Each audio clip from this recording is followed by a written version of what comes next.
Sorry.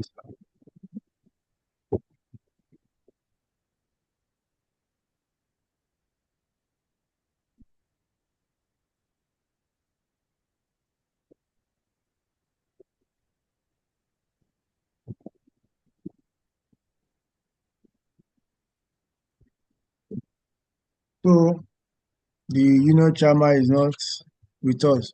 So good evening, distinguished colleague and member of Public Service Knowledge Ops family. Welcome to another impactful edition on the 2026 Promotion Tutorial Series, proudly held in collaboration with the Association of Senior Civil Servants of Nigeria, Lagos State Chapter. Today's session focuses on a critical area, public service that affect health, safety, urban development, and overall quality of life in Lagos State, environmental management protection. As a civil servant, understanding how environmental standard policies and compliance system works help us contribute to a safer, cleaner, and more sustainable society. The knowledge is also relevant to officers preparing for the 2026 promotion exercise as environmental responsibility cut across all MDAs. So we encourage all participants to stay attentive, take notes, ask questions, and engage actively. Today's session is practical session. So I want us to, let's use the opportunity to take note every garden point. It is my honor to introduce our facilitator for tonight's session, Dr. Sojinu Olasunkanmi, Director Environmental Services, Ministry of Environment and Water Resources. Dr. Sojinu is a seasoned environmental management professional with vast experience in regulatory enforcement, environmental control, waste management, and sustainable development policy in Lagos State. As a director of environmental service, he plays a leading role in shaping policies implementation and ensuring environmental compliance across the state. He has contributed to several high-impact environmental programs, public health interventions, and urban sustainability initiatives designed to safeguard the environment and improve citizen well-being. Tonight, he will be speaking on the topic, an overview of best practice in environmental management and protection. Distinguished ladies and gentlemen, with your emojis, please join me in warmly welcome our facilitator, Dr. Sojinu Olasunkanmi. You are welcome, sir. Once again, sir. Thank you very much, sir. Thank you, sir. Yes, Thank you very much. Yes, sir.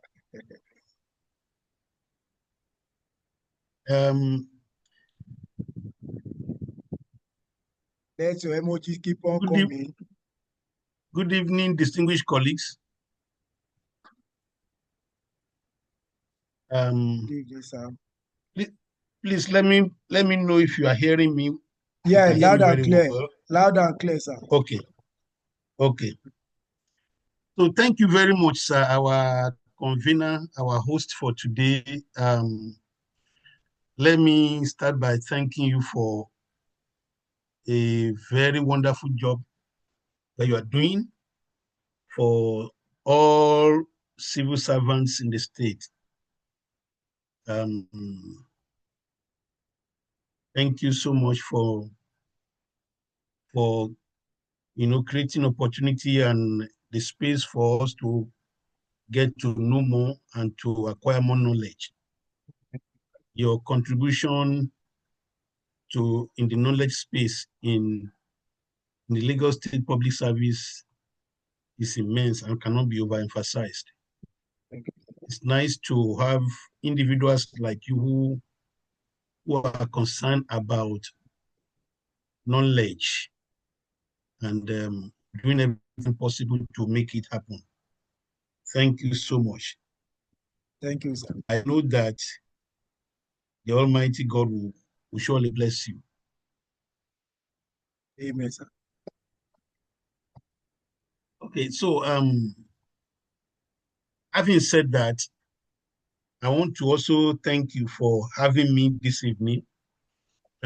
Distinguished colleagues, it's an honor to be here again on this platform. I will be sharing one or two slides with us, but more importantly, I will be speaking concerning issues that has to do with the forthcoming examination, and believing God that we all have our desired successes in this examination. So once again, thank you for having me. All that we do, scientific officers, wherever you may find yourself, whichever MDA you are, as of today, the Ministry of the Environment and Water Resources remains your parent ministry as of today. Even though there are still discussions around whether that was going to change to Ministry of Science and Technology or not. As of today, the parent ministry remains the Ministry of Environment and Water Resources. And the Ministry of Environment and Water Resources, the mandate of the ministry speaks to protection of the environment, speaks to management of the environment. And so when you find yourself in this space, what's likely going to be seen as questions are going to be things that will likely be in line with environmental protection, environmental management. So that is why the focus this evening is going to be in that direction. And I am believing that we'll be able to do justice to our discussion this evening. So thank you for having me.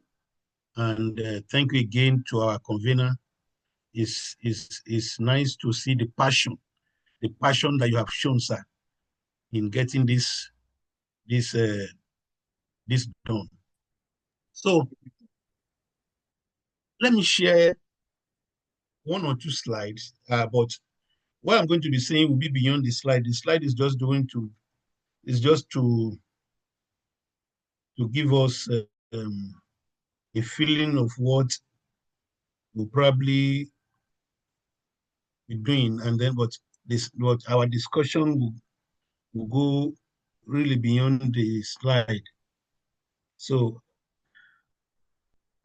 let me see which slide I'm going to share now.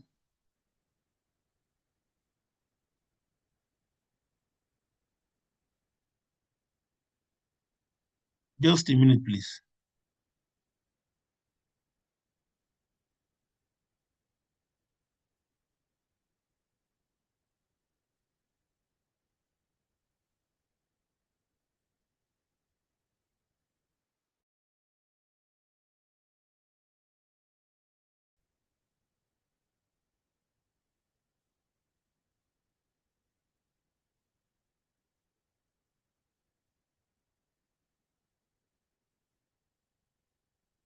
Okay.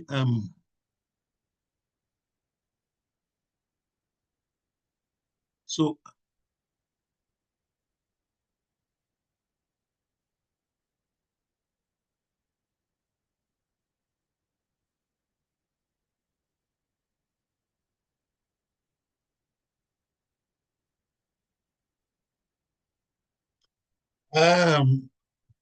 of course, man and his environment. Man and his environment are two seismic twins. And we know what seismic twins are. They are conjoined twins that are supposed to come separately, even though they are probably the product of one egg dividing into two. but somehow they are conjoined somehow. And so they were born like that. And then it will take surgery, to take surgical operations to be able to separate them. And so when they are born like that, they are growing that way, except where we apply surgery to be able to separate them. And that is the situation with man and his environment. So that is man and environment are two twins that cannot be separated. They are joined together by God. So a man is actually a reflection of his environment. And so how a man treats his environment speaks to how the man himself will look. So that is why we must take care of our environment. We know that the only planet that we have that support life as of today is the Earth. The Earth is the only home we have. Well, researchers are still trying to see whether some other planets will support human existence. But as of today, the only planet that is supporting life as it is today is the Earth. And so if you look at the planetary system, well, maybe with time, maybe we will see Pluto or Mars or Jupiter trying to support human life, but for now it is the Earth. And so the Earth is our only home and is the only environment that we have, and we must take care of it. And so everything that we do in the Ministry of Environment and Water Resources, it is how to the Earth, how to protect the environment. And so every activity that we carry out, every policies that we develop, every programs that we set up, every projects that we try to implement, they are all targeted at protecting the only home that we have that we can call the Earth. So that is the only home we have for now while we are still breathing. When we stop breathing and we can go beyond this Earth to another space. But for now, this is where we belong. And so we must do everything possible to protect this Earth. And that is why it's important for us to understand the need for us to do everything within our power to protect the Earth. So basically, that is what the Ministry of Environment does, protecting the environment, protecting man's place of abode. And we do this using several instruments. As a scientific officer, if you are within the ministry, you find yourself carrying out activities that has to do with protection of the environment, or even if you belong to agencies of the ministry. As we speak today, the ministry has about 8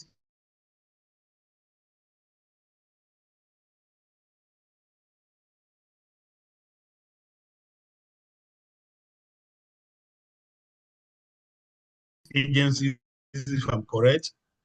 Under the ministry, you have Lagos State Environmental Protection Agency, you have Lagos State Lagos Waste Management Authority, that's LOMA, Lagos State Environmental Protection Agency, that's LASEPA, you have Lagos State Parks and Gardens Agency, that's LASPAC, you have Lagos Water Corporation.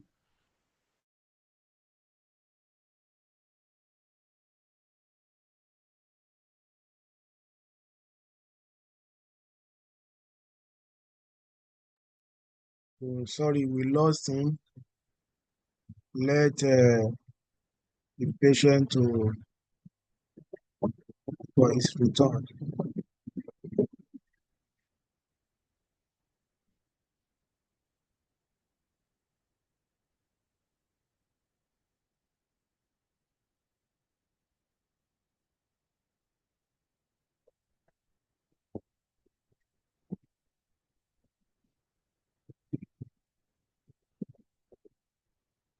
You can unmute yourself, sir.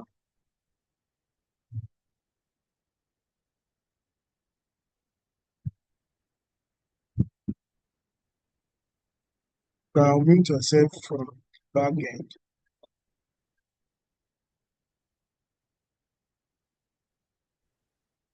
Can Can you hear me? Yeah, we can hear you now, sir. Okay, so I was just trying to list the agencies under the ministry. So we so we have these agencies under the ministry.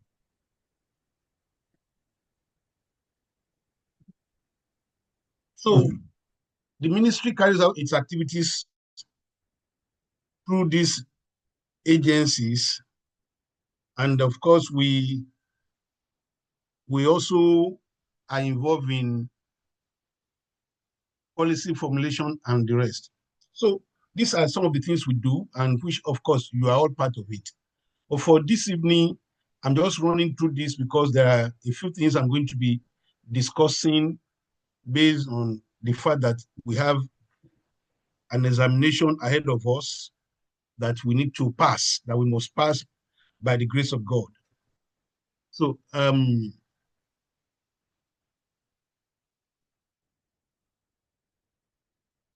do I return to this slideshow now?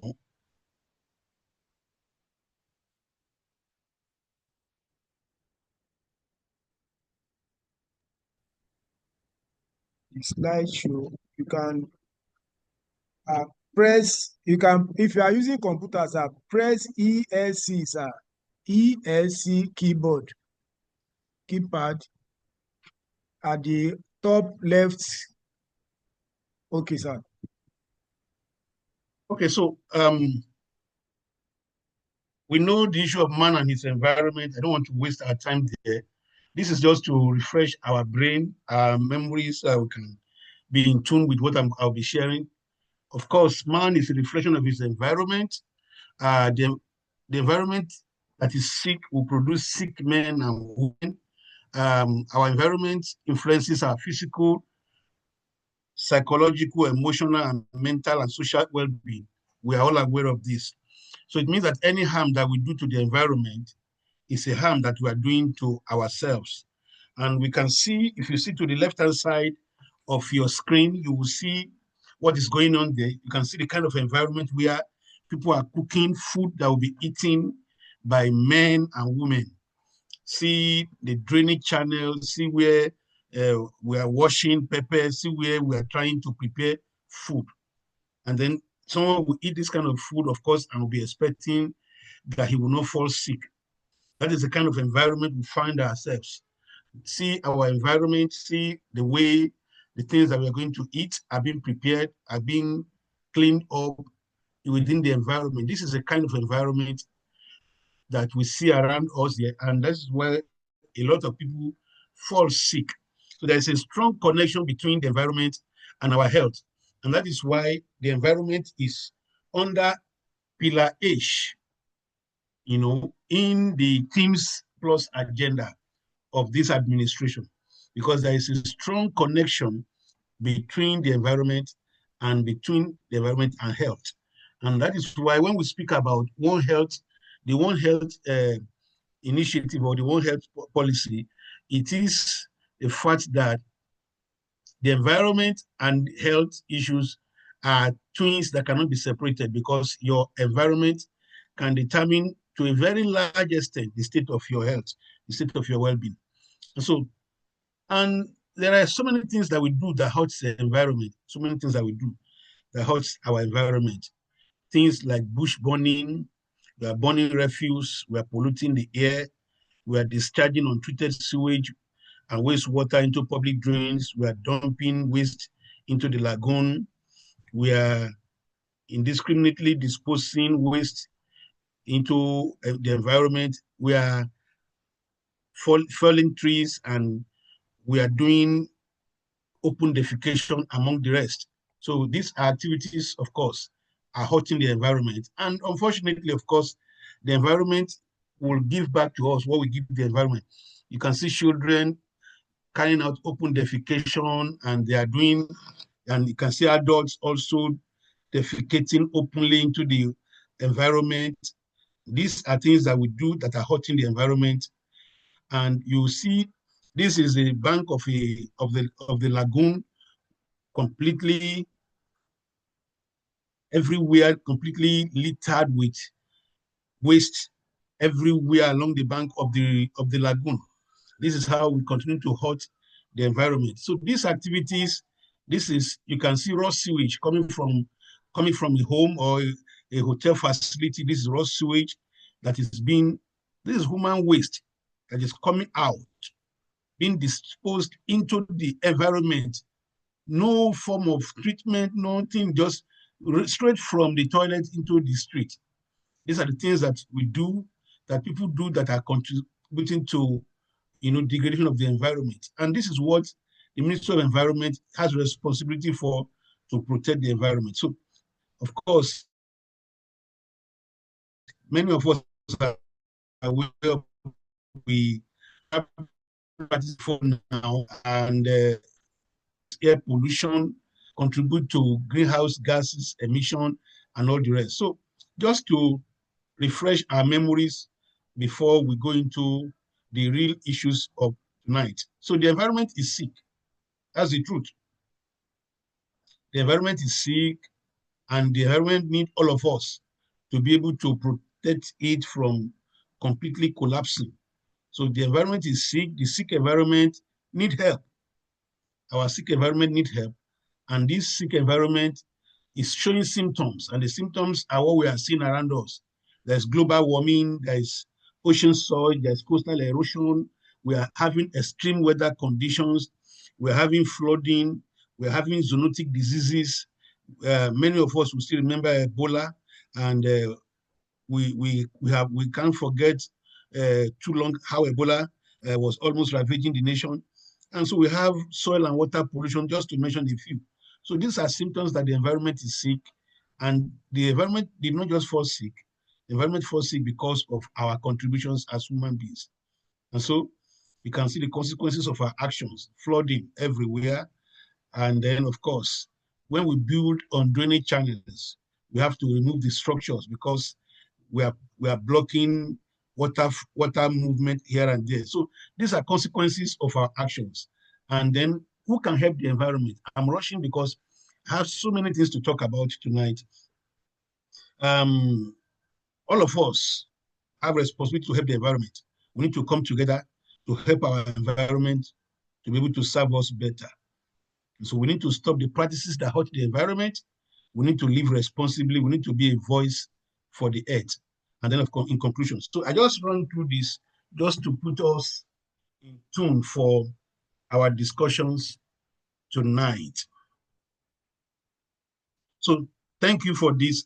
Let me shut down this presentation and share with you another slide.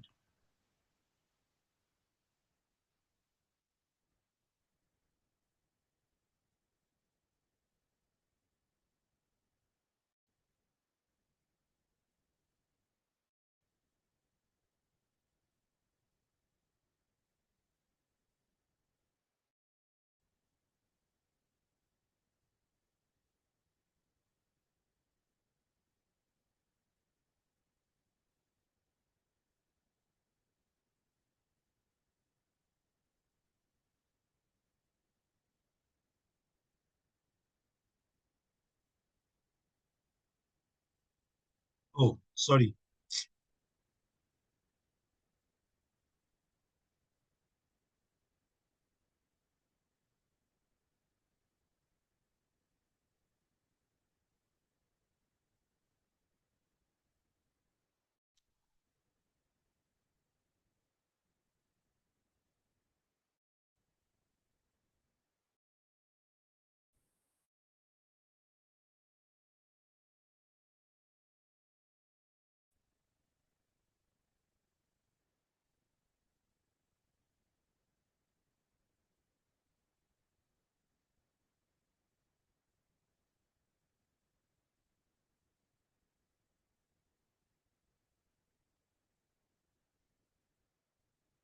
Just a minute, please. All right, sir. Going on here now.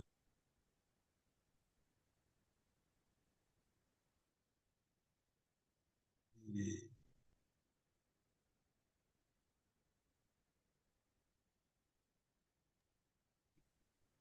But we are waiting for him to share the slide.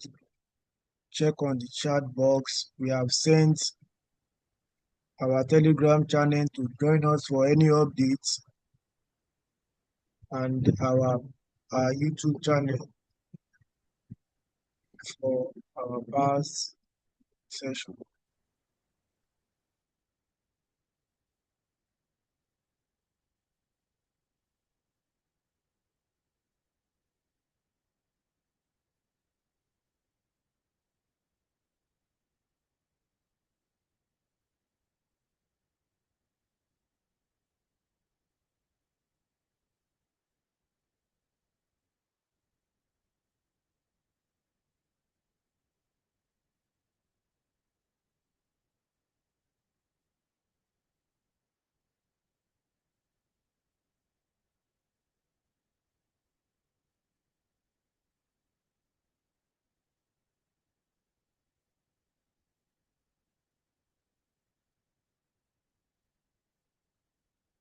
I don't know if you can see my slide. Yes, sir. Clear, sir. Okay.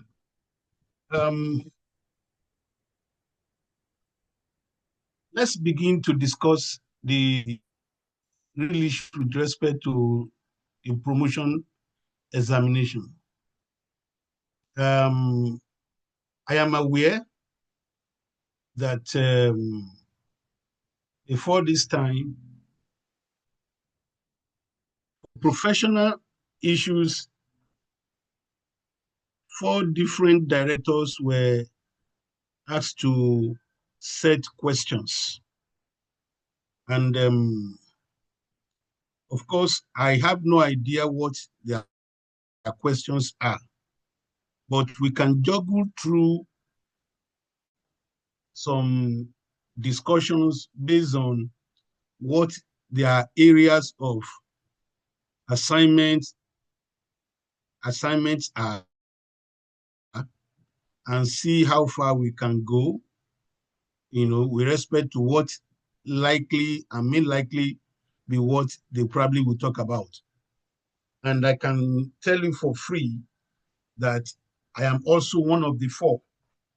So there were 3 other directors who probably also set questions that are also probably going to be useful.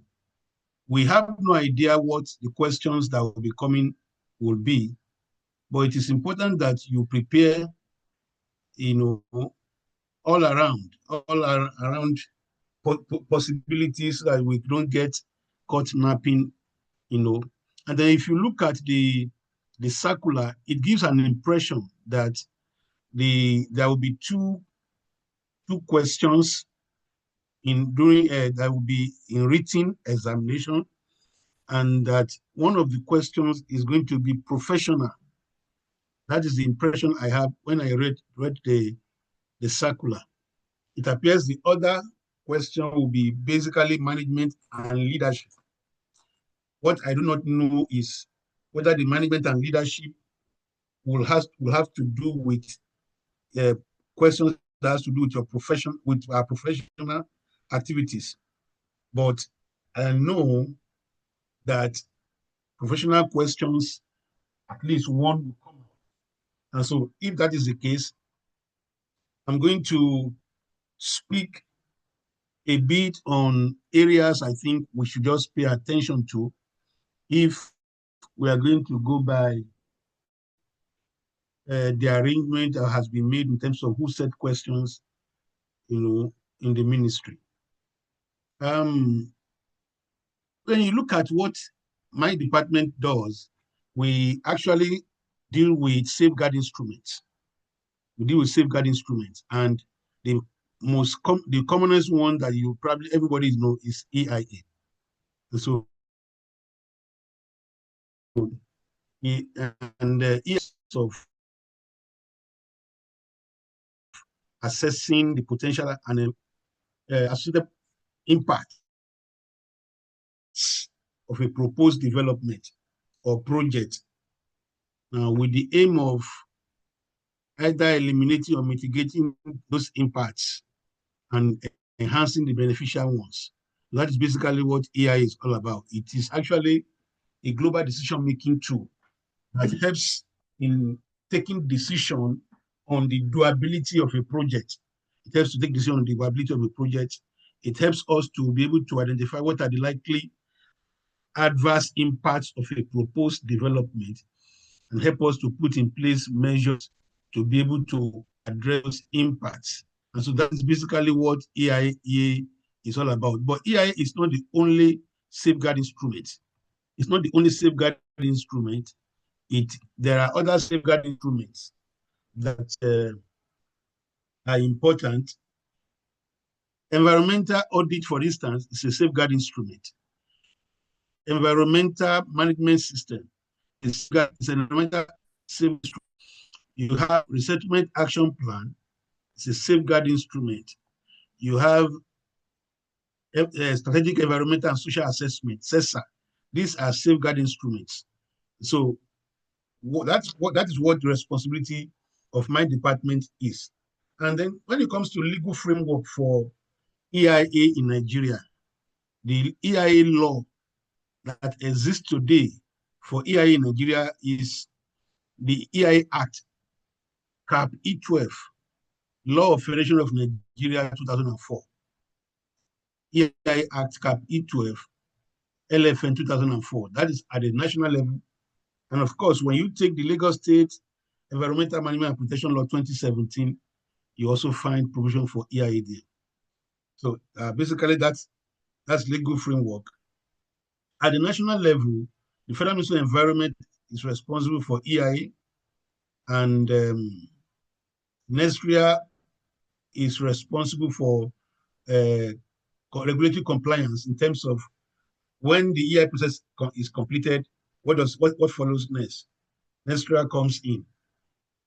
So that is just the legal framework at the federal level. And at the state level, the Ministry of Environment is responsible for EIA, while LASEPA also is responsible for some EIA for some types of project, and then of course they also do compliance monitoring. The main objective of EIA is basically to ensure environmental protection, sustainable development, to ensure that we make decisions that are based on the right kind of information. So basically, EIA helps us to determine the main objective of EIA is it helps us to also enhance public participation in the process. It helps us to have legal compliance with legal requirements. It improves the project design and efficiency. So basically, that is what the objective of EIA are. And of course, the EIA process in Nigeria is not so difficult an issue to understand. Once you have made up your mind, you have a project you want to carry out, you approach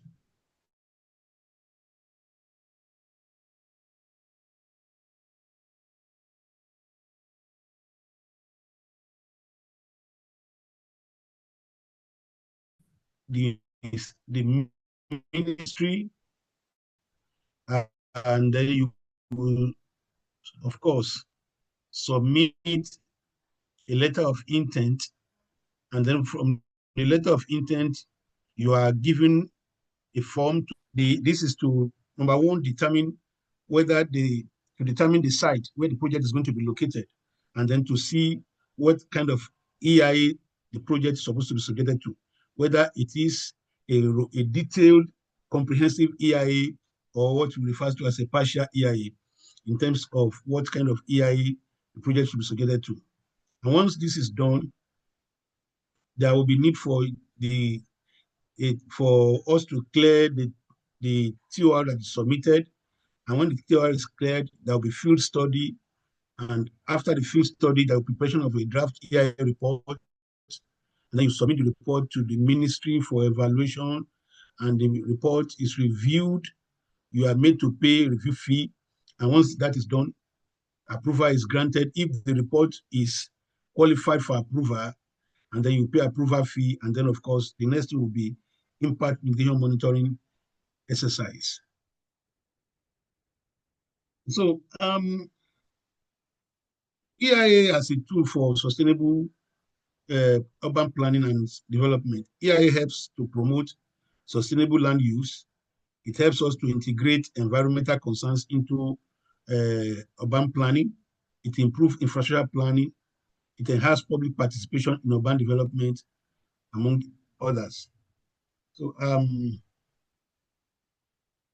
so when you look at EIA in Lagos urban area, you discover that EIA is very important in helping us to control flooding, coastal management. It helps us in waste management planning, helps us in infrastructure and transportation, and climate change action adaptation activities. So basically, I'm going to stop the slide here because these are not that very important. So I'm going to stop the slide now, and then we'll talk about a few other things.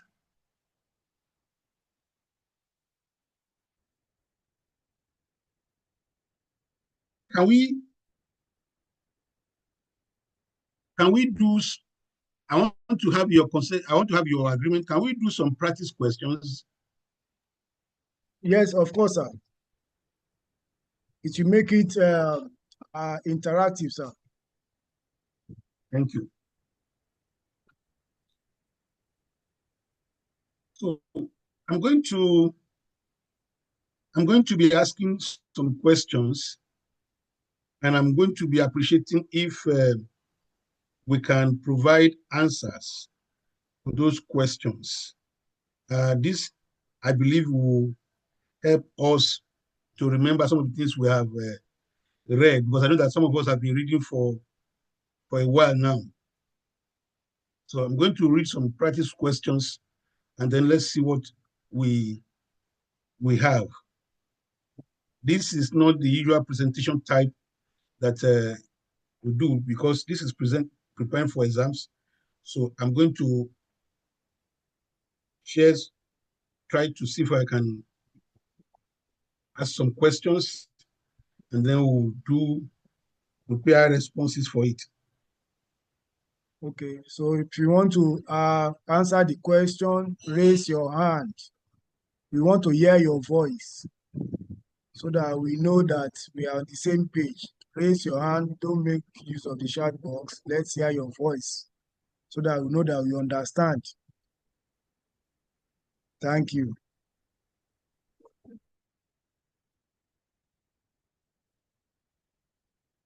So let me try and get some of the questions I'm going to ask, and then I will read them out.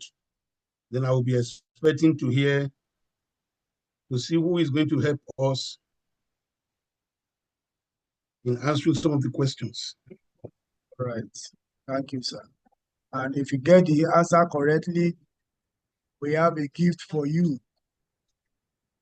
I have a package here that I will give you called Current Affairs and Knowledge, General Knowledge and Current Affairs.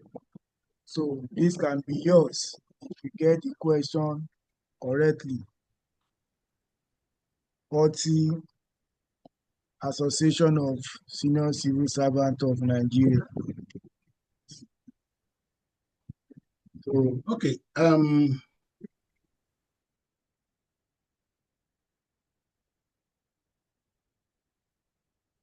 There are 4 major components of the environment of the earth. List them.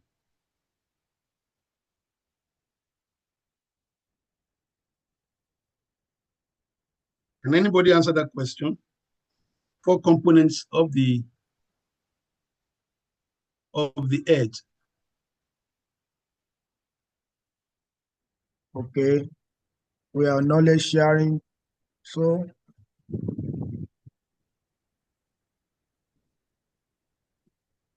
Give me some people.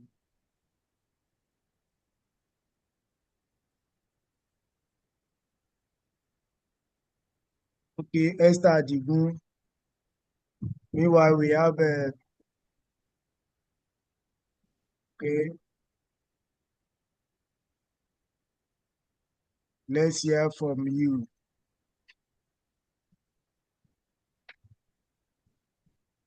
Let's hear from you. We want scientific officer to be first. Okay, Esther Adigun, you have the floor.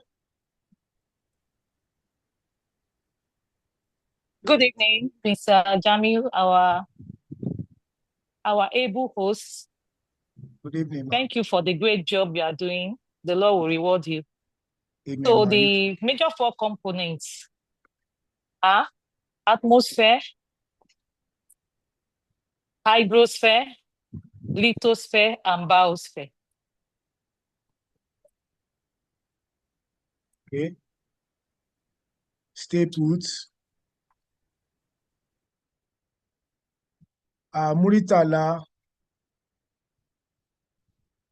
Ikelomo, you have the floor.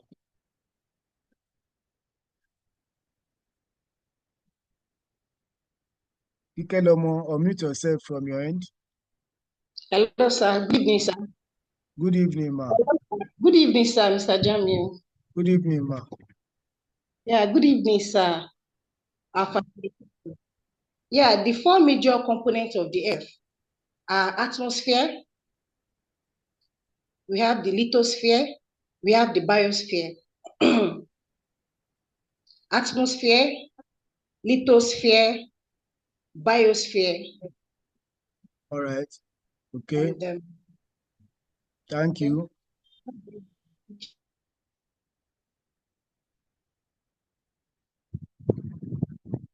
Mutiat Afolake, want to try? All right, sir. Good evening, sir. Good evening, ma. Right. And to be more general, you have the land parts as a component of the earth of it. You have the water part. We have the air part as the irrigation side. And we have the land parts. Thank you very much, sir. Okay. Thank you very much. So stay behind.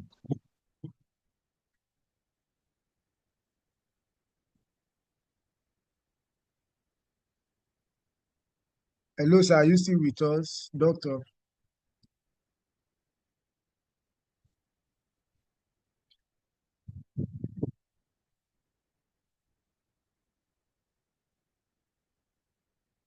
It's like doctor is not with us again. Let's wait for him.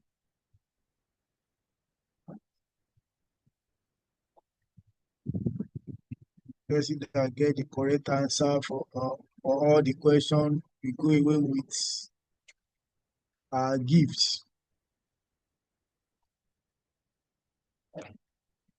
So let's wait for.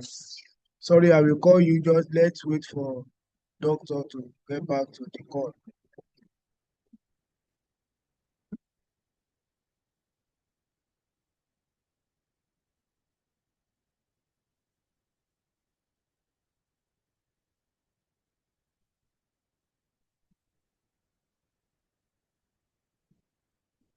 So that doctor will know whether you get it right or not. Land, water, weight, okay.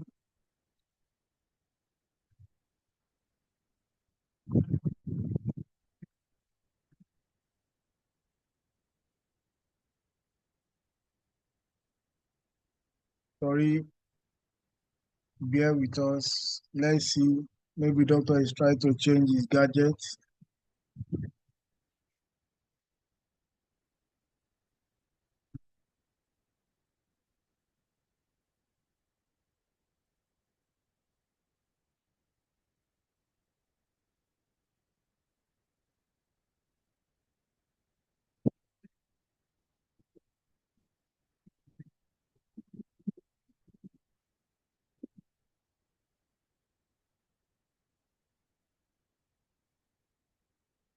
Doctor, are you back, sir?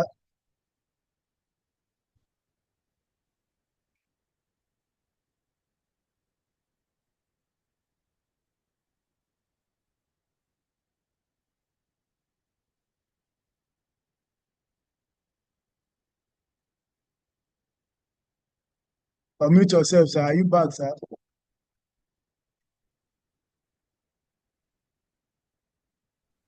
I'm back. Okay, sir. Okay, sir. I'm sorry, I am living in a village here.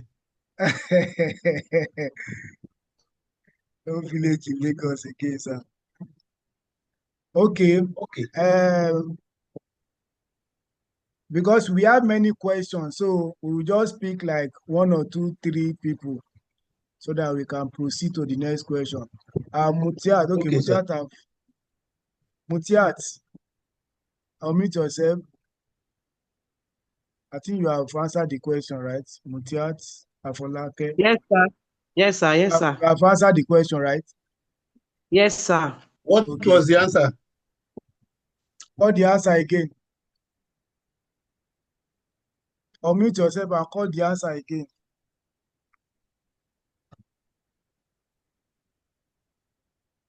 Mutiat, unmute yourself. Doctor want to hear the answer. Okay, let's move. Okay, sorry, sir. I thought What's I the was answer on again? gluten. The land, the water part, the air, and the living part, the living organism as the man. Okay. Man and all the living things. Please answer the question like a scientist. All right, sir. We have the geosphere. We normally call it geosphere. Then we have the hydrosphere, we have the atmosphere, and we have the biosphere. We have the hydrosphere, we have the biosphere, we have the atmosphere, and what is the fourth one? The geosphere, the land part. Thank you. Okay, Clarkson. Okay. Mr. Ojogun Clarkson. Yes, sir. You want to give a try? Yeah, we have the atmosphere, lithosphere, hydrosphere, and the biosphere. Those are the four components of it. Thank you, sir. So, Doctor, sir, we can now go to the second question because of time. Second question. Yes, sir. Okay. You have been directed to lead an investigation team to the site of a petroleum product spillage in Ijegun area of Lagos State. You have been directed to lead a team to the site of a petroleum product spillage in Ijegun area of Lagos State. Please highlight the steps you will take in carrying out this assignment.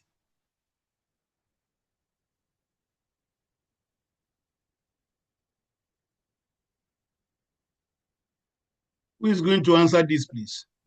Okay, it's like Yusuf, you want to give a try? Yusuf Lee Crown. Yes, sir. Good evening, sir. All right, good evening, sir. Your full name, sir. I'm Kazim Adegboyega Yusuf. All right. Okay. Thank you for the opportunity, Doctor, and our moderator. Given that assignment to lead an investigation team to the site of petroleum spillage, my first duty is to, as the leader, assess the petroleum spillage incident at the area. And how do I assess it? I have to carry out some steps to ensure a very professional and coordinated efforts. So the first is to have a preliminary planning and briefing. Send some of my team to investigate. I'll give them specific roles and responsibilities. They come back, give feedbacks and form of information about the spillage, talking about the source, when it happened, the extent of the spillage, and possibly note down the causes of the spillage. Then after that, I ensure that the team also suggests protocols and give necessary protective equipment that will be needed going forward in order to carry out the task. Then at the same time, I will need to also liaise with relevant authorities in the ministry, within the state, such as LASEPA, that's Environmental Protection Agency, because it involves petroleum, NNPC officials, and possibly local emergency services within the area. After that, there will be some site assessment and observation. I will need to also, as a leader, visit the site and assess, compare the report with what I have seen myself. Also confirm the source of the leakage, take some recordings in terms of visual evidence so that I can use that as evidences to convince the relevant authorities to speed up reaction and action on it. Then, of course, while doing that, I will mark out areas that are contaminated, note some areas where we have potential risk for both human and environmental health. Then while that is going on, data and sample collection will be going on by another team, okay? Because we need to collect a lot of data, data from the water, data as with respect to the soil, the air samples. We need to all this through our laboratory analysis. We need to make use of some other equipment in order to know the pH level, the presence of heavy metals or concentration in the air. We need to also take records, eyewitness, what actually happened, what was the reaction, the residents, so that can also help us out going forward. And finally, I will also need to, after looking at the cost analysis, look at the health impact and environmental assessment, make reports and recommend to the higher authority for us to actually help in that situation. Then while approval is given, follow-up will be made, monitoring will be made in order to have all this implemented successfully. Thank you very much. Okay, thank you. Where do you currently work? Hello? Yeah, I presently work at in Ekpe here. Ekpe? Yeah. Yeah. I was once Okay. Into the environmental protective section before joining the Ministry of Education. Oh, okay. No problem. Any other person who wants to make another contribution before I speak to that? Abiola Who is Solomon. okay? Abiola Solomon. Solomon Abiola.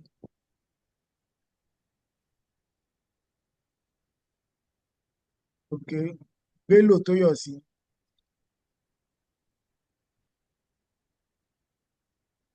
Hello. You have the floor, sir. Mr. Toyosi. Yeah, good evening, sir. Good evening, Good sir. evening. Yeah, thank you for this kind of opportunity, and I've been able to learn more. So, speaking to the question, sir, when there are such directive, so one of the things to do first is to assemble a team. So the team will review the briefing, look at what the instructions are. Then after that, you look at set up some strategies, how you want to go about the exercise. Then the next step will be site assessment. After the review and coming up with your plan and strategies to address the situation, the team could move to the site for an on-the-spot assessment, look at what is on ground, identify the areas of causes of the spillage, if there are any. Then afterwards, we can gather some information or data collection, probably the amount of lives that are lost, amount of properties that are damaged or what are affected. Is it human life, properties, structures or anything? We have those information. Take some video or pictorial evidence, because as scientific officers, anytime you visit, you must have a documented picture or video that shows, that speaks to what is happening as your evidence. Then probably afterwards, if there are opportunity, you can take samples, probably take some soil samples to look at the content there. If the waters are contaminated, you take samples of waters too, if you have around. Then also, you have to engage the stakeholders, the people who are living in the community. Probably maybe they can give an insight to what is the causes of the problem. Probably if it's something that has been happening before, or it's just an upsurge that leads to it. After that, you now look at the assessment. You make an assessment of the entire report. Look at the risk that are attached. Could it be mitigated? What causes it? Is it human error? Is it a mechanical fault or anything? So you assess all these risks. And after that, you have a stakeholders engagement, whereby the community or probably the people from the source of the spillage or the action could be called together, talk, have a discussion with them, engage them, educate them, sensitize them on other things to do. Then afterwards, when you return back to the office, you have to put up a report based on what you see, or your assessment, your sampling, your result of your sampling and everything.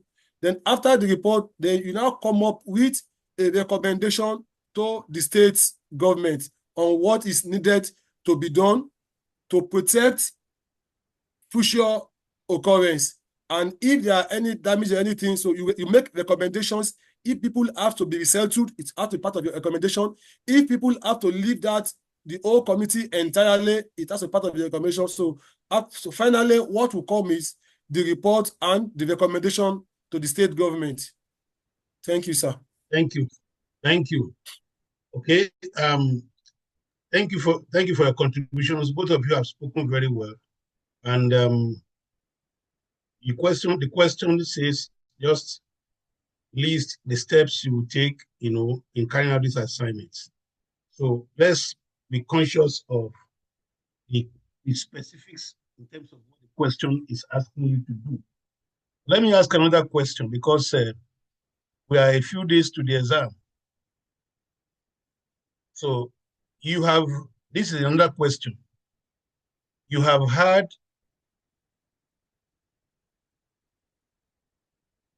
some persons in Lagos State saying Lagos smells.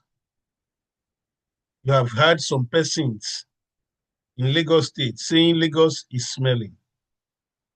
As a scientific officer who is responsible for the management of the state environment, what do you think? What, in your opinion, are the reasons why Lagos is currently smelling, if you agree that it is smelling? Sir, can you take that question again, sir? The question is tricky. You have in recent times had some persons claiming that Lagos is smelling. as a scientific officer whose responsibility is to protect the state environment, what, in your opinion, are the reasons for the current state of environment in Lagos?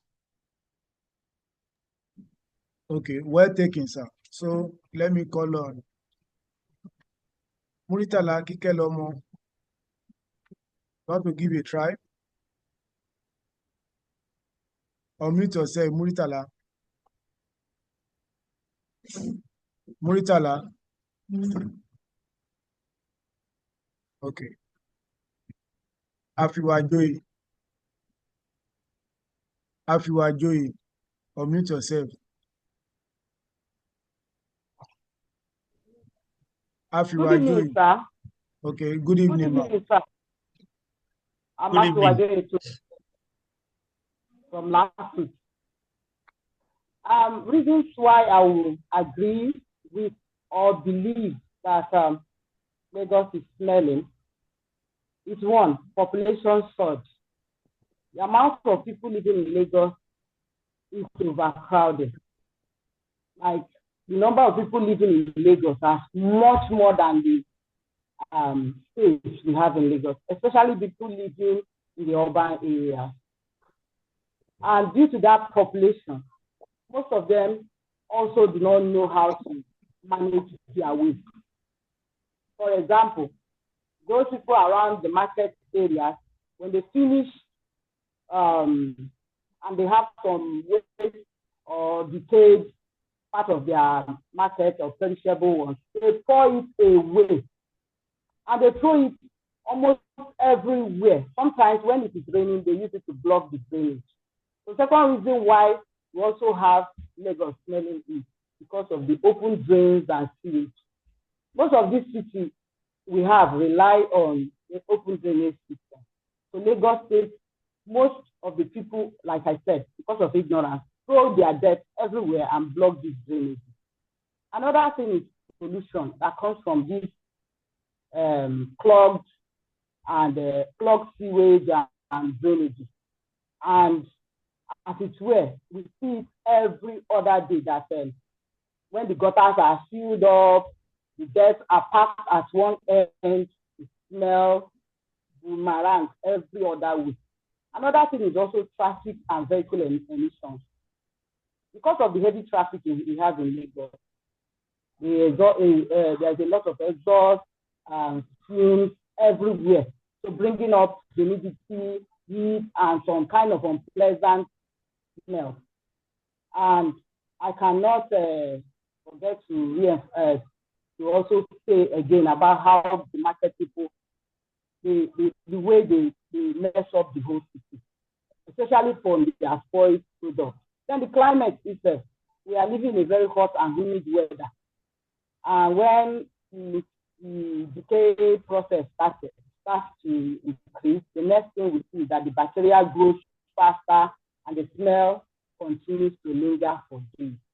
So, and I also give it to people's ignorance, because if people know how to use or manage waste, Lagos State will be more cleaner than.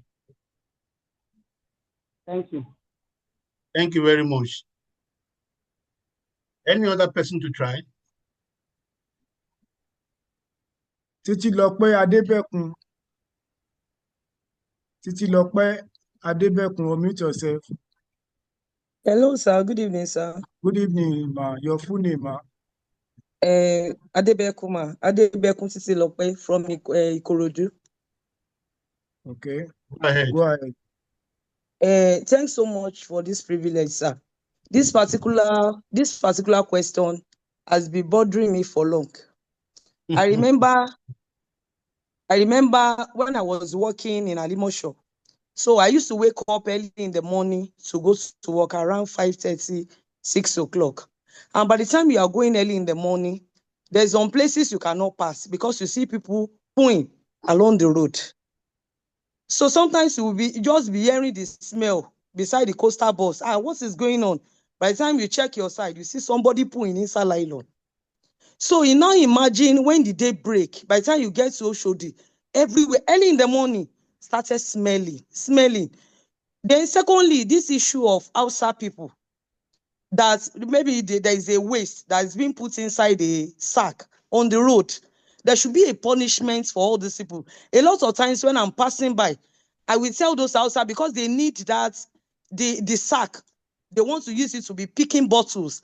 You will see them pouring the waste bin on the roadside because they need that sack. So I think the environment, the people along those areas, maybe in the market, or when we as the Nigerians, we really need to be involved and assist government. Government cannot do everything. By the time we see those people pouring waste, using sack, we need to tell them, drop that sack and don't pour that waste on the roadside. But what I noticed is that a lot of people will be passing by, we see them pouring it. And at the end of everything, if there is rain, we see all those waste flowing from one roadside to another. By the time after the rain like this, if you are going around maybe Ikorodu or Oshodi side, you will be looking on the ground before you can put your leg down. I think we as an individual, we have a role to play to help the government. You will be standing like this, you will see somebody, they will be urinating beside you. Once they see a car, they'll start urinating. So sometimes I look up to some environmental officers. Please kindly help us with this environment. There should be a punishment. Tell the populace, when you see somebody urinating beside you, kindly go there. So there should be an awareness in our environment. Thank you, sir. Thank you. Thank you very much. Okay. How much time do we still have, sir? We still have time, depend on you, sir. Okay. Because Yes, there are a few questions I still have to ask. Let's go ahead to the next question, sir. Okay, thank you. Yes, sir. Okay, so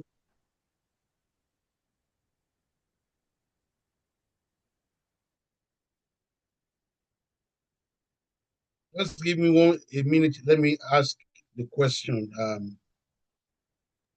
All right, sir.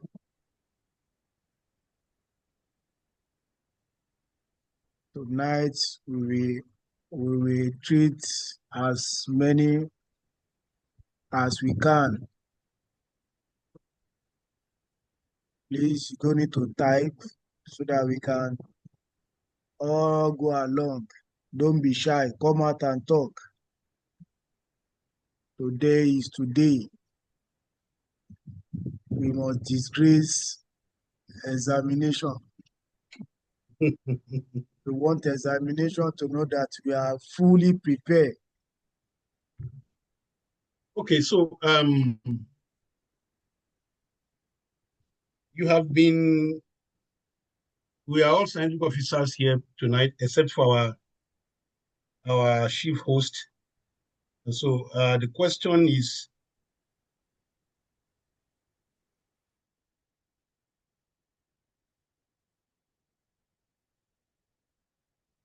what are the challenges in addressing open defecation in Lagos State? What are the challenges in addressing open defecation in Lagos State? Okay. Do you know what open defecation is? When somebody just look for one corner and is doing his business there. You know the business I'm talking about. All right. In the open. So what are the challenges that you think government is facing or government will have to face in dealing with open defecation in Lagos State? Okay, Dr. Lukman, you have the floor. Mute yourself. Yes. Good evening, sir. Good evening, doctor. Good evening, Doc. Good evening. Your name and where you are. My name is Lukman Jalaya, sir. I'm in Ogudu. Is that your station? Oh, my station is Loma Ijara, sir. Okay, you have the floor, sir. The challenge of open defecation is massive. We can start with the sheer numbers of the large population of the state, and the fact that most of that population is a migrant population. many of who come from rural areas, who find it difficult to adjust to urban living. There's also a severe shortage of cheap accommodation, cheap, affordable, and sanitary accommodation. Many people are living rough in slums and in on ungoverned spaces. So that's a major challenge. Additionally, there's insufficient provision of public toilets and other sanitary facilities. The insufficiency of our water sanitation, our wastewater, is also a major challenge. And then, of course, the ignorance and the lack of exposure of people. All of these combine very challenging problem. Thank you Okay. very much, sir. Thank you very much, Doctor. Let me pick one more person. Igbasan Oluwatoyin. Sorry, I'm picking randomly. So if I didn't pick you, it's not that I'm being biased. I'm just trying to carry everybody along. Igbasan Oluwatoyin, unmute yourself. You have the floor. Yeah, good evening, the host and our facilitator. Good evening, sir. Your name and your station. Yeah, my name is Igbasan Oluwatoyin Abisogun. I work in Apapa SCD. All right, sir. Thank you, sir. I want to appreciate your work, what you have been doing. Very marvelous. Now, the question you asked is the challenges of open defecation in Lagos State. The challenge are basically insufficient of infrastructure and urban development. What I mean by that is that there is no proper toilet. Like the first speaker, there is a lady that spoke now that open defecation. If there is enough toilet in our garages and parks, that will arrest such situation. Then secondly, there is a population, because Lagos is metropolitan, and every day you will see a lot of open defecation, urination, and this will make the environment to be smelling. Then we have this, there is also cost, because if there is no proper budgetary allocation, it will be difficult for the government to create toilets and where people can defecate. So these are the areas I'm looking at. And finally, if there is no proper enforcement, the whole environment will be smelling. That is what I can contribute, sir. All right. Thank you for your contribution, Mr. Igbasan. Thank you very much. So we are going to Let's the take next another question. Yes, sir. What do you understand by circular economy? What do you understand by the term circular economy? All right, circular economy. Okay. And what is the difference? What do you understand by the term circular economy? And what's the difference between circular economy and linear economy? All right. Mr. Bello Toyosi, you have the floor for that question.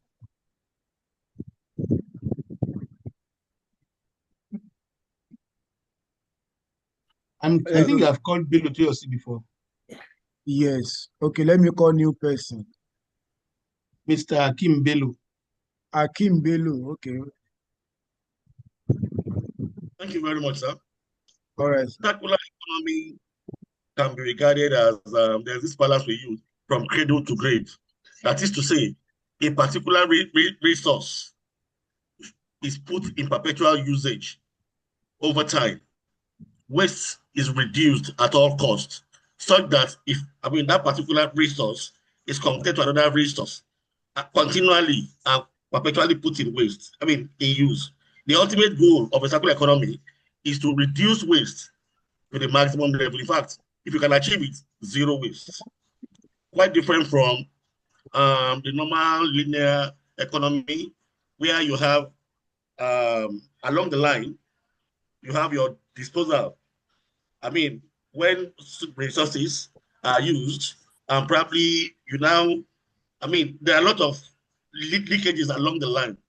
Wastage is not curtailed in a linear economy, which is not the same, which is also in a circular economy that deals with the situation where resource is put in perpetual usage to cut waste to the minimal level. Thank you. Thank you very much. I Thank think you very Mr. Clarkson. Mr. Clarkson. Hello, sir. Okay, Clarkson. Are they here, sir? Hello, sir. Good evening, sir. Hi, Good evening. The linear economy concept has to do with use and throw away, simply put as use and throw away, where resource is just used and the next thing is being thrown away without either with treatment or without treatment. But when we talk of circular economy, it brings into view the elongation of the usage of the resources in life, where a supposed material that was to be thrown away can now be put into another use, where we now turn a waste into resources. And you continue doing this until, in fact, it can be for infinity based on. Hello? Yes, I can hear you. Go ahead, sir. Go ahead. So the circular economic concept is just an extension or an excerpt from sustainable development, trying to marry development and industrial growth and economic growth, where resources are reused. They become, instead of being thrown away, you use them to become raw materials for other processes, just like a way of the mimicry of the natural environment, where one resource is used by another resource, another process to generate life in continuity or in continuum. Thank you. Thank you very much. I think we can go for another question. Next question, sir. Okay.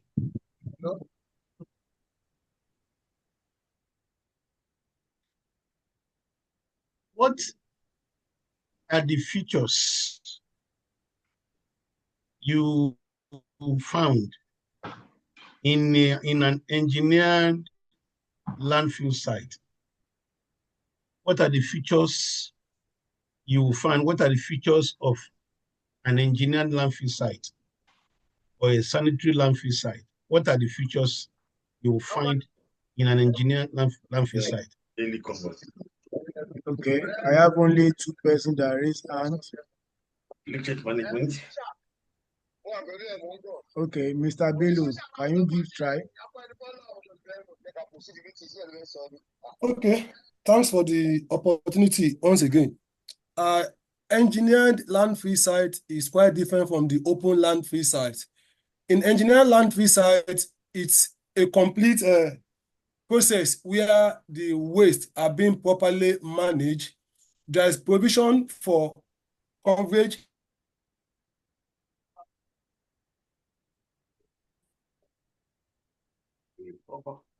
That network. I'm not hearing you again. Mr. Toyosi, are you still with us? Your network is dragging. I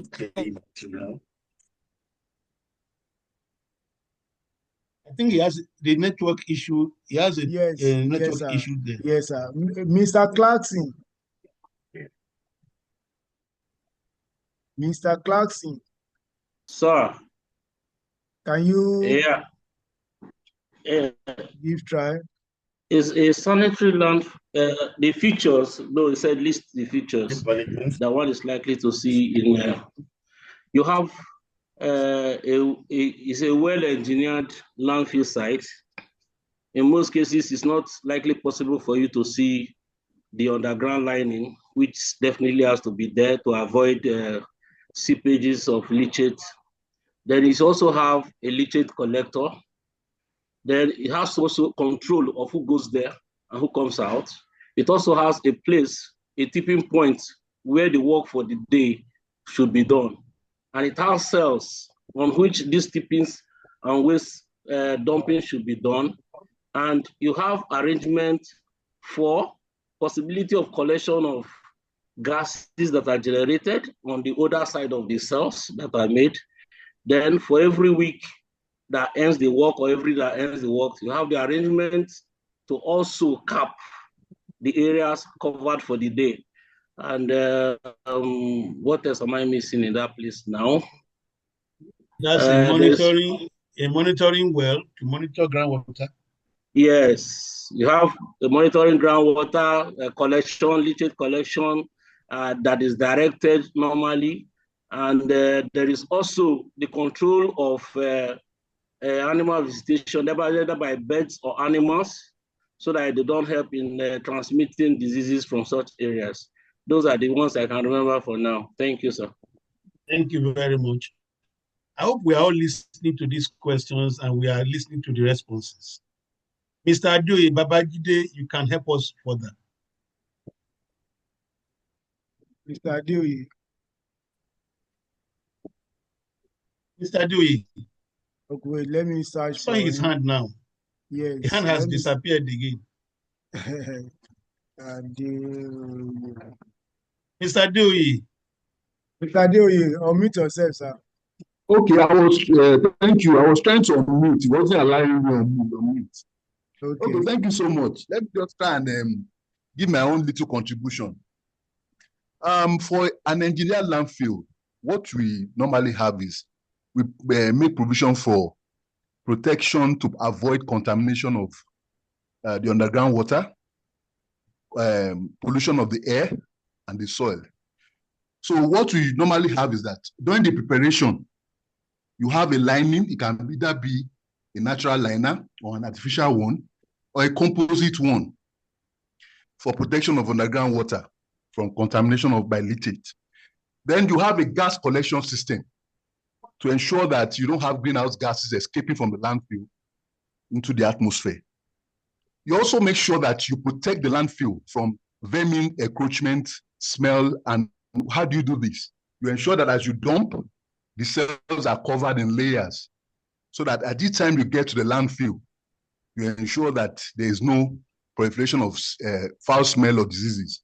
Then also, you ensure that all the necessary equipment, earth-moving equipment are present. You ensure that they're responsible for data collection, like the weight bridge, are also present.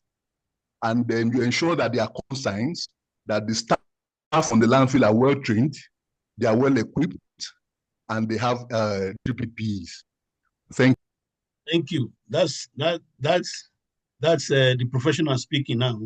Thank you very much. Thank you, yourself and Mr. Clarkson has helped us to answer the questions very well. I think we should move to the next one. Our chief host, let me know when my time is almost done so that we can round up. Okay, sir. We have like 20 minutes more. Yeah. That's good, sir. So I'm just taking us through a few questions. So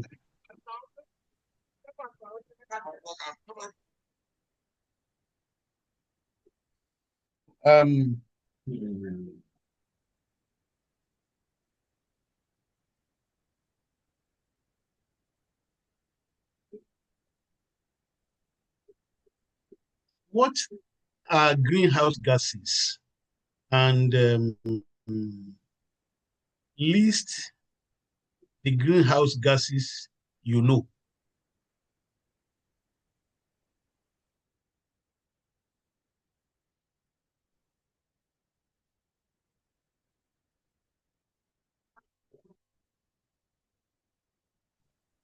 Brown What are Omolara. greenhouse gases?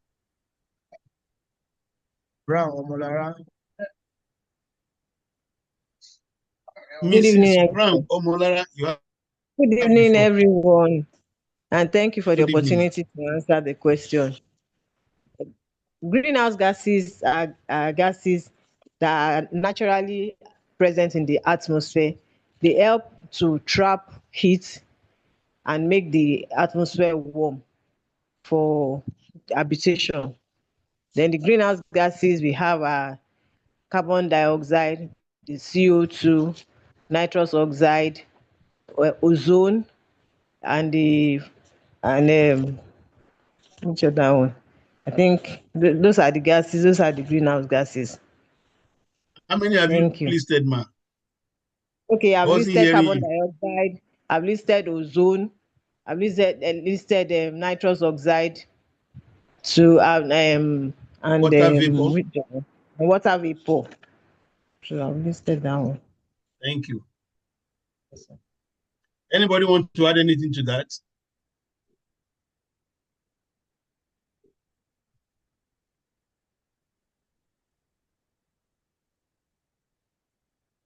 If you are Joye, you want to add anything to that? Yes, sir. Yes, sir. Other gases we have are methane, nitrous oxide. We also have fluorinated gases. These ones that we always see for refrigerants and air conditioners. Then what are the Fluorofluorocarbons. fluorofluorocarbons? Okay. Thank you very much. Let's take a few more before our time runs out, and then okay, sir.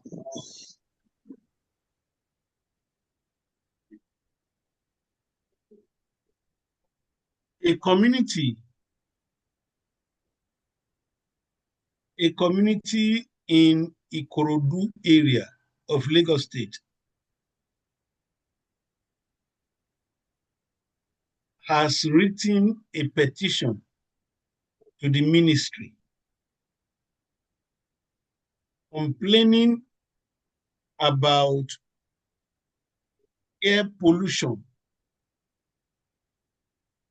from facilities within the Odogunyan Industrial Estate. A community have written petition to the ministry on air pollution coming from industrial facilities within the Odogunyan Industrial Estate in Ikorodu area of Lagos State.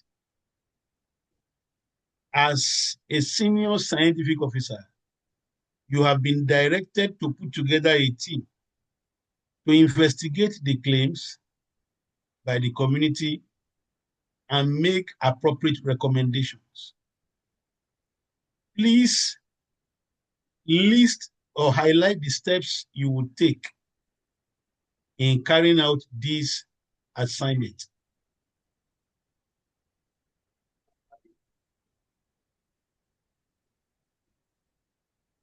Do we still have anybody there to answer the question? Bello to yours.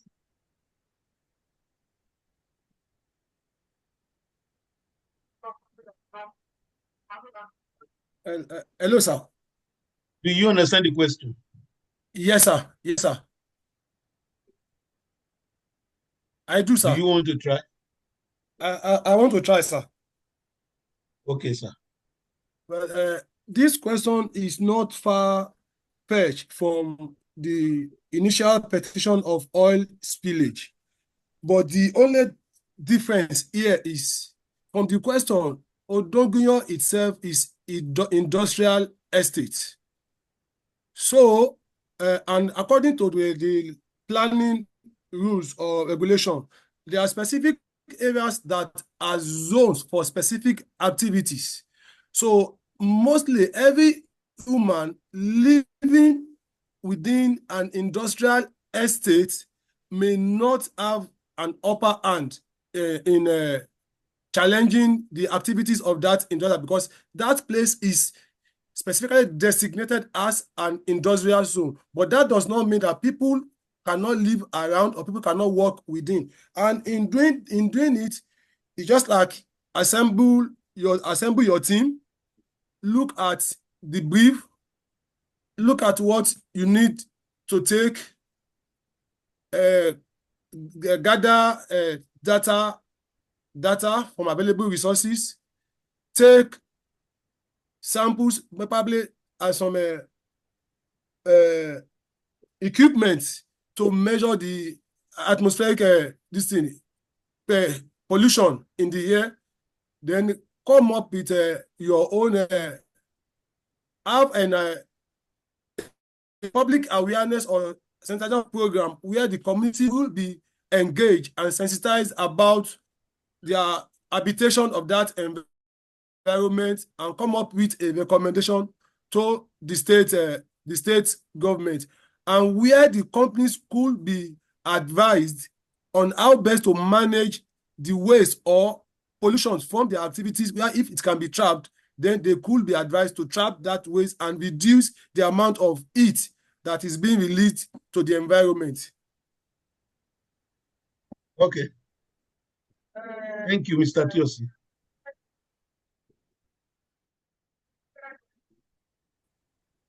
Thank you. Igbasan Oluwatoyin. Unmute yourself. Thank you, sir, the host and the facilitator.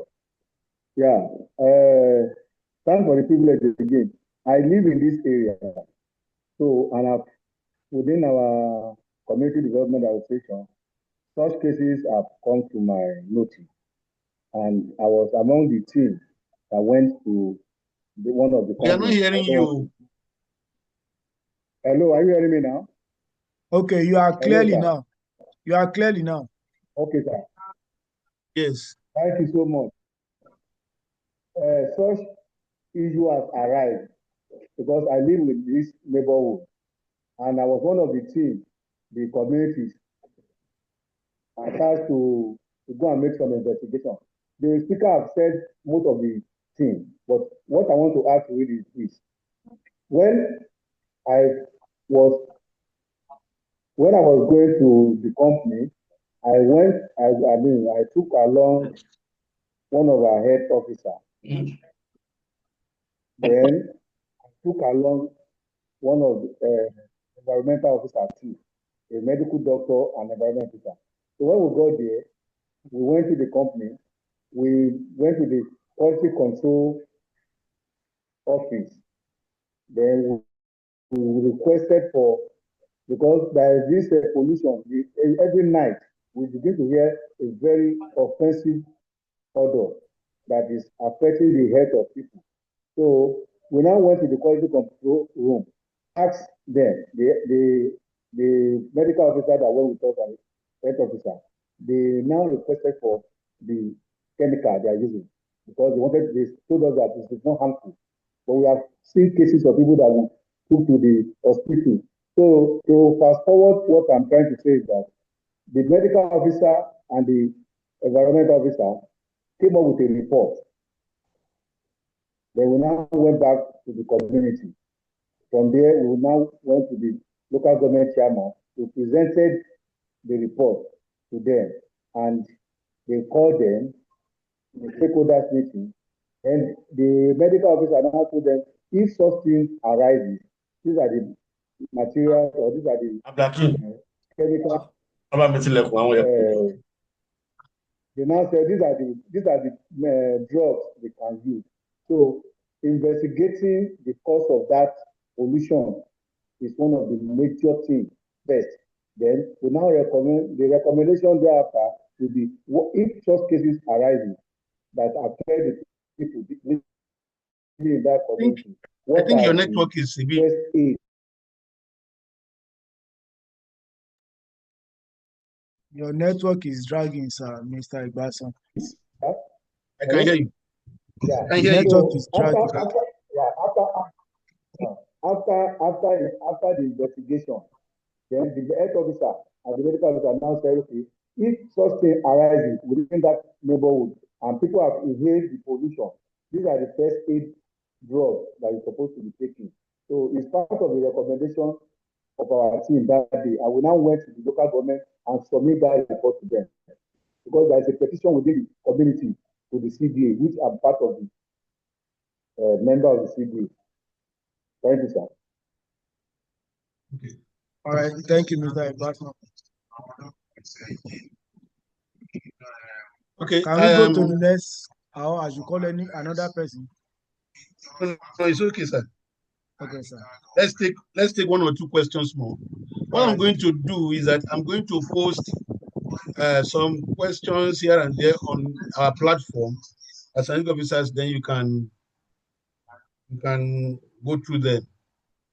Thank you very much. But for now, let's answer this one if we can.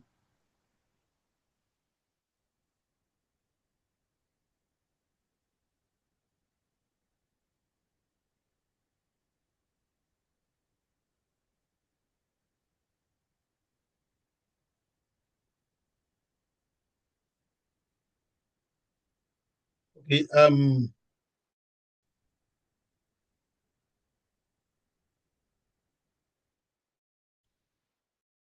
waste management in Lagos State. That's where the question will be coming out from. Waste management issues in Lagos State. Now, what in your opinion are steps to be taken by the state government to improve the service provided by PSP operators in Lagos State? What, in your opinion, are taken by the government to improve the service by PSP waste disposal operators in Lagos State? No,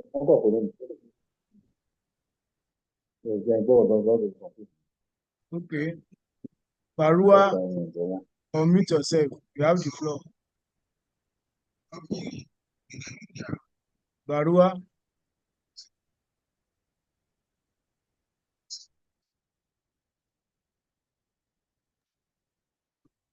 Barua, you have the floor.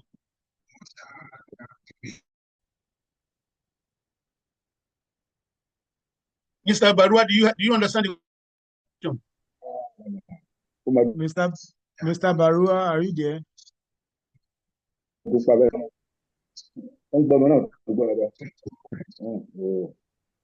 Maybe you should call somebody else, sir. Okay. Mr. Clarkson.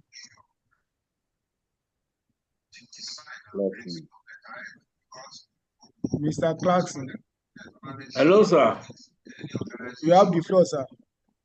Yes, sir. This question can be a little tricky and a little controversial for those who know waste management in Lagos. I don't know where exactly I could start that I will not be offensive. But one way or the other, if we have to improve waste collection in Lagos through the private sector participators, we have to first of all decouple waste management from politics in Lagos State. We can start from there. If we do that, putting the right people that are supposed to be in charge of carrying the waste in the right place at the right time. Now, there are so many difficulties. There are so many difficulties that the people, PSPs and PSPs meet. For instance, I'm aware that for a very quite long time now, there are some very areas here that don't even pay for waste service charges. Since the purchase of 103 trucks by the governor in trying to help out, we have seen more waste coming to the streets. And these waste that are coming to the streets constantly are being carried by Loma.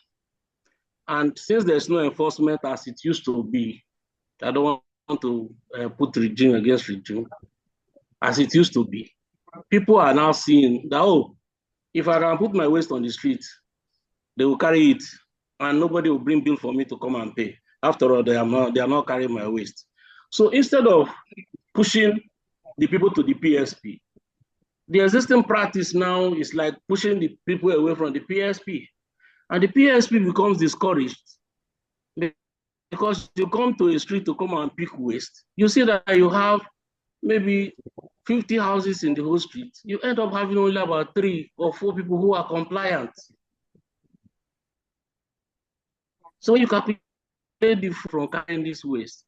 So if we have to really move forward, you have to first of all put the right PSPs in the right places. Do not say, oh, there are customers there. You put the PSP that does not have the right truck, the right capacity to pick the quantum of waste there. Also, you have to gather enough data to know the population that you are servicing. You quantify the waste that is supposed to come from the area so that you know the amount of PSPs, and the number of trucks that should service the area. Now, if you map out the area, and you just put PSP, PSP does not have enough truck, how will it carry the waste? So in trying to improve on this now, we need serious information, research information that would have started from the beginning, arranging with the intention of achieving some things, not just doing it the way it is coming. So that at the end of the day, we're able to gather that data will help us to know how we are going to map out the routes for the collection of this waste. Put in place serious enforcement, because if a PSP is not paid, he's discouraged because he's inside there to make profit. And when it becomes, there was a time it was also done. If their vehicles are so rickety, the government can also help them in subsidizing in their buying of truck or removal of taxes as they import their trucks. Well, there are many other areas that would have gone into, but some of them are not. I don't want to talk about them here. So please let me have that one for now. Thank you, sir. Thank you. Thank you. All right. Mr. Thank you, Barua. sir. Mr. So, Barua. Mr. Barua, are you set for us now?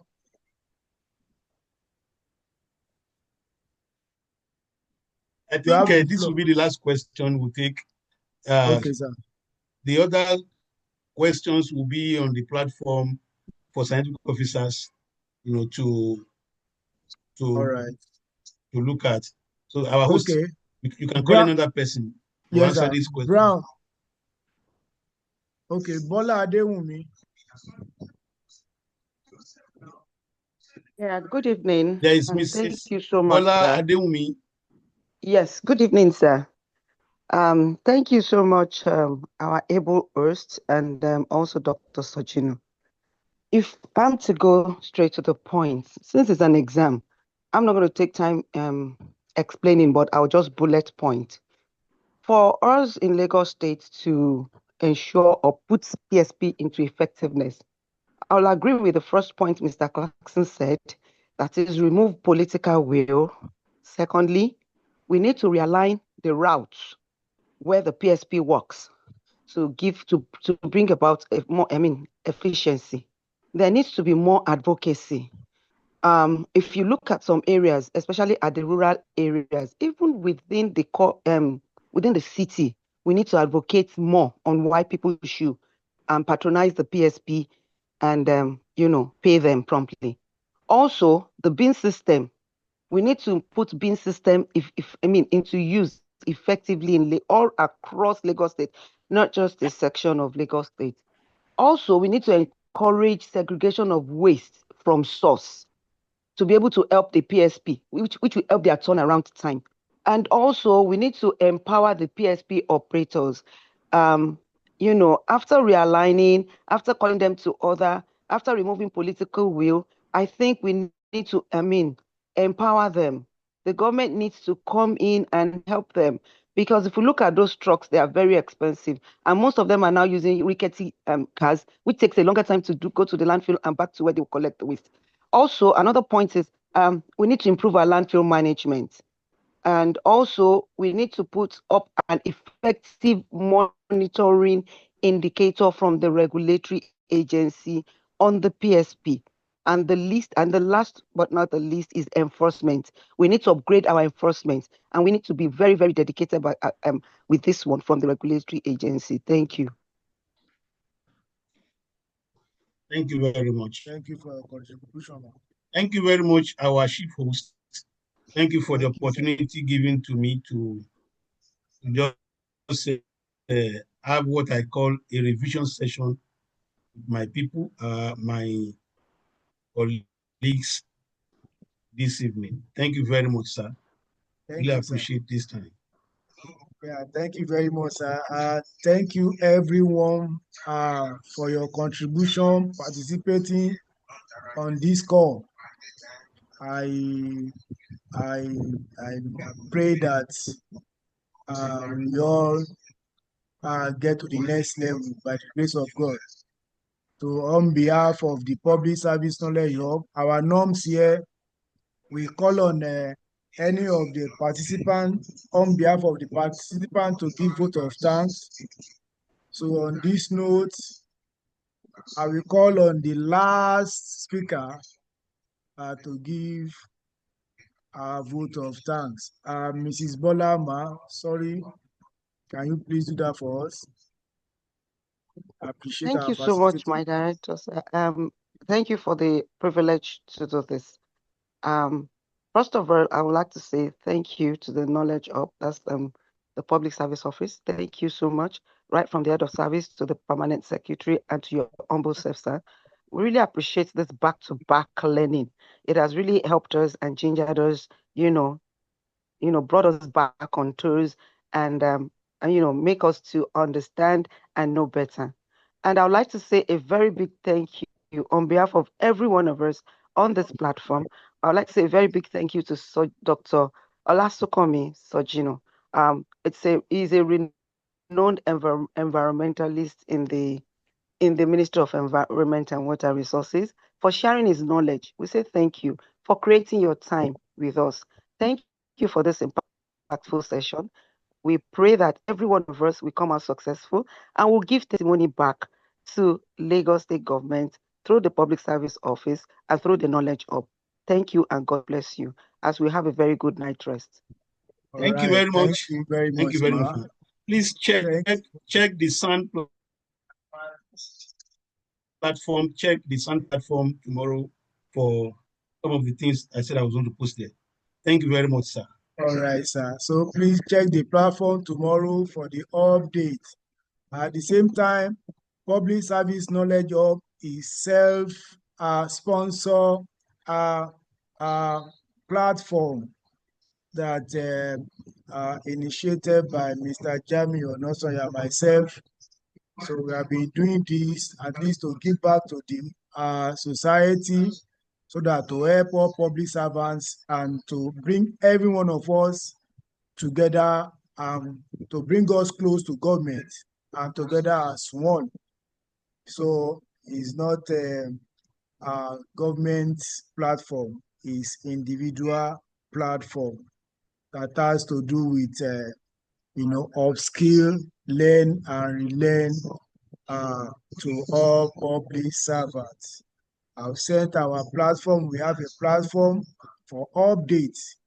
That is Telegram. We have WhatsApp, and we have YouTube channel. If you want to get all our previous sessions, all you need to know about service, public service rules, scheme of service, and what have you, where you meet all professionals like a doctor and some permanent secretaries that have imparted a knowledge in us. Once again, thank you very much, every one of us, for your time and your commitment. And I pray the prayer that Mrs. Bola sent and the prayer that doctor sent to us will come to stay by the grace of God. So on this note, I say goodbye and God bless you. Have a lovely night rest. Dr. Amari Mbasa, God bless you, sir. Yes, sir. Thank you for the opportunity, sir. Thank you, sir. Bye, everyone. Welcome, sir. Bye. Yes.